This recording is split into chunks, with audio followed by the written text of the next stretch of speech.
नमस्कार दोस्तों, मेरा नाम है ऋषिकेश।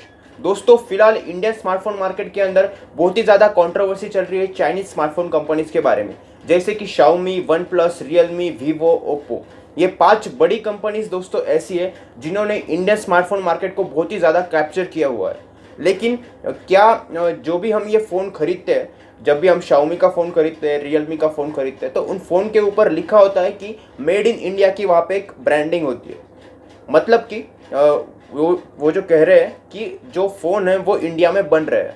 लेकिन दोस्तों, क्या इसके पीछे रियलिटी है? क्या इसका सच है? क्या सच में फ़ोन इंडिया में बन रहे हैं या फिर नहीं? और कौन से पार्ट इंडिया में बनते हैं, कौन से पार्ट बाहर से आते हैं? इन सारे सवालों के जवाब मैं आपको इस वीडियो में देने वाला हूँ, और सब कुछ बताऊँगा कि स्मार्टफोन मैन्युफैक्चरिंग इंडिया में किस तरीके से हो रही है। दोस्तों, सबसे पहले हम यहाँ पे बात करें कि जो भी R&D सेंटर है, मतलब सैमसंग का हो गया या फिर ओप्पो का हो गया, तो ओप्पो का एक R&D सेंटर सबसे पहला इंडिया में खुला है। और सैमसंग और बाकी जो भी कंपनीज है, जो वीवो, रियलमी, इन सभी का R&D सेंटर फिलहाल इंडिया में नहीं है। तो इसका मतलब दोस्तों ये है कि जो भी सॉफ्टवेयर बन रहा है, मतलब कि जो भी UI हम इस्तेमाल करते हैं किसी भी फ़ोन के अंदर, तो वो UI बाहर से बन के आ रहा है। ओके, उसकी कोडिंग वगैरह सब कुछ बाहर हो रहा है। तो दोस्तों, इसी के चलते जो सबसे पहला पार्ट आता है मेन सॉफ्टवेयर का, वो ही इंडिया में नहीं बन रहा अभी तक। ये तो होगा नहीं बनने वाली चीज़, मतलब सॉफ्टवेयर का जो कोडिंग है वो फिलहाल इंडिया में नहीं हो रहा, सिर्फ ओप्पो का छोड़ के, क्योंकि ओप्पो का R&D सेंटर इंडिया में अवेलेबल है। लेकिन बाकी कंपनीज का अगर हम UI कंसिडर करें तो वो इंडिया में बिल्कुल भी नहीं बनते। मतलब कि दोस्तों, जो मेन चीज़ हम इस्तेमाल करते हैं, जो UI हम इस्तेमाल करते हैं किसी भी फ़ोन के अंदर, वो बाहर से बन के आ रहा है। ये तो सबसे पहला पार्ट क्लियर हो गया। दोस्तों, आगे हम यहाँ पे बात करें कि स्मार्टफोन के अंदर आने वाले जो पार्ट्स होते हैं, मतलब कि उसका PCB हो गया, उसका डिस्प्ले, उसके एक्सेसरीज, चार्जर, हेडफोन और कैमराज, जो भी कुछ कंपोनेंट्स स्मार्टफोन के अंदर इस्तेमाल होते हैं, इनमें से कौन से पार्ट इंडिया के अंदर बनते हैं? दोस्तों, मोस्ट प्रोबेबली मतलब सबसे ज़्यादा मैन्युफैक्चर होने वाले पार्ट्स जो इंडिया में है, वो चार्जर का केबल या फिर हेडफोन्स, ये सबसे ज़्यादा मैन्युफैक्चर किए जाते हैं इंडिया में।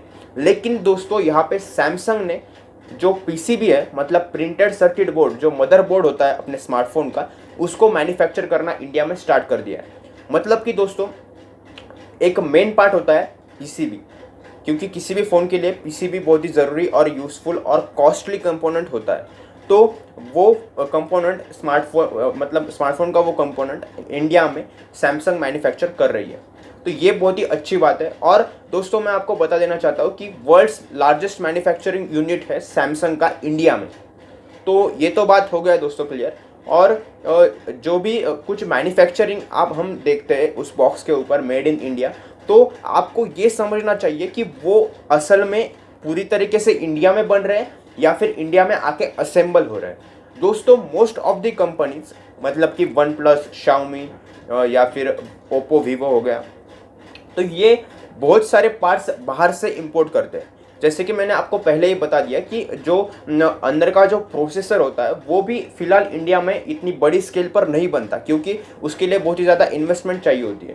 तो इसकी वजह से most of the parts of smartphone जो है वो बाहर से इंपोर्ट करती है, और बाहर से इंपोर्ट करके यहाँ पे उसे सिर्फ असेंबल किया जाता है।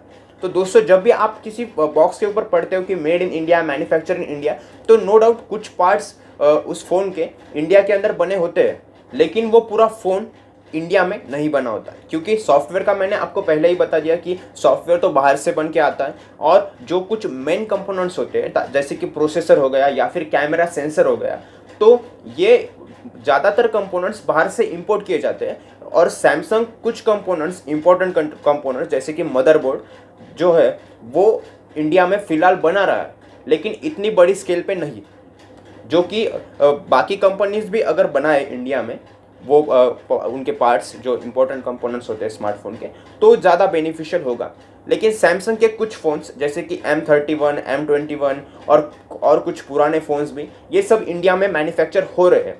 लेकिन फिर भी यहाँ पे बहुत सारे कंपोनेंट्स हमें बाहर से या फिर चाइना से इंपोर्ट करवाने पड़ते हैं। मतलब कि ये है दोस्तों कि 100% इंडिया में अभी तक स्मार्टफोन मैन्युफैक्चर नहीं होते। और इसकी उम्मीद की जाती है कि मेक इन इंडिया जो भी अभियान है इंडियन गवर्नमेंट द्वारा जो चलाया जाता है, make in India, made in India, तो ये अभियान अगर कंटिन्यू रहा तो आगे कुछ सालों में, 3-4 सालों में हमको एक 100% इंडियन मैन्युफैक्चर स्मार्टफोन देखने को मिल सकता है इंडियन मार्केट के अंदर। तो दोस्तों आपको ये समझना है कि सिर्फ उसके ऊपर अगर जो ब्रांडिंग है मेड इन इंडिया की है तो वो पूरी तरीके से इंडिया में बना है ऐसा नहीं होता, क्योंकि most of the companies assemble करती है अपने फ़ोन इंडिया में और बहुत सारे पार्ट्स जो फ़ोन के होते हैं वो बाहर से मंगवाए जाते हैं। और दोस्तों कितने भी पार्ट्स अगर हम लगवा लें, मतलब कि अगर पीसीबी भी बनाना स्टार्ट कर दिया और प्रोसेसर भी बनाना स्टार्ट कर दिया इंडिया में, तो कुछ ना कुछ कंपोनेंट्स तो ऐसे होंगे जो कि हमको बाहर से मंगवाने पड़ेंगे, क्योंकि जो भी मदरबोर्ड फैब्रिकेशन यूनिट होता है, मतलब कि जो पीसीबी बनता है या फिर जो प्रोसेसर बनता है, वो जो यूनिट है, मतलब वो जो मशीनरीज उसको लगती है बनाने के लिए, तो वो बहुत ही ज़्यादा कॉस्टली होती है।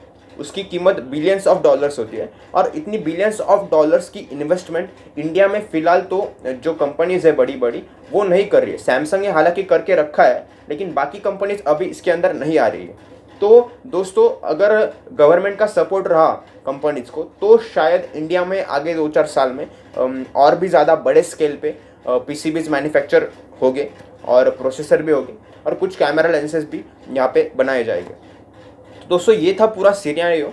जो भी हम बात करते हैं कि चाइनीज़ कंपनीज को बॉयकॉट कर दिया जाए, उनको बैन कर दिया जाए, लेकिन दोस्तों बहुत सारे स्मार्टफोन, मतलब बहुत सारा मार्केट स्मार्टफोन का वो चाइनीज़ कंपनी ने ग्रैब करके रखा है। इसके अंदर दोस्तों मैंने आपको पहले ही बता दिया कि 5 कंपनीज ऐसी आती है जो कि चाइनीज़ कंपनी है और सैमसंग भी उसके अंदर एक चाइनीज़ कंपनी हालांकि नहीं है, लेकिन सैमसंग को ये चारों मिला के पीछे छोड़ दिया।